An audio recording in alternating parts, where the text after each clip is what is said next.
ഇൻസ്റ്റാഗ്രാമിൽ Elon Musk വാങ്ങാൻ പോവാണ്. ജസ്റ്റ് എലോൺ മസ്ക് പറഞ്ഞ വീഡിയോസ് കണ്ടോക്കി.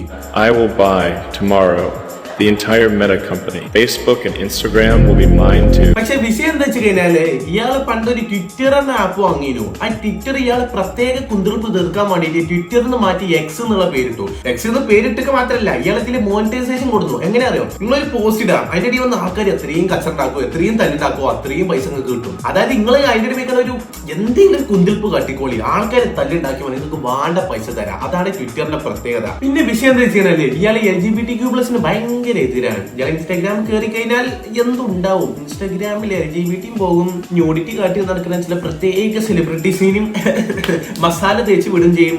ഞാൻ പറയുമ്പോ ഒരു അഭിഷോക്തിക്ക് വേണ്ടി പറഞ്ഞതാണ്. പക്ഷെ ഇതൊക്കെ വിഷയം എന്താ വെച്ച് കഴിഞ്ഞാൽ ഞാൻ നേരത്തെ കാട്ടി തന്ന വീഡിയോ AI ക്രിയേറ്റഡ് ആണ്, സത്യല്ല. പക്ഷെ പേടിച്ചണം, നിങ്ങൾ നന്നായിട്ട് പേടിച്ചണം. ഈ എലോൺ മസ്ക് ആയതുകൊണ്ട് ഇയാൾ എന്ത് എപ്പോ എങ്ങനെയാന്ന് പറയാൻ പറ്റൂല.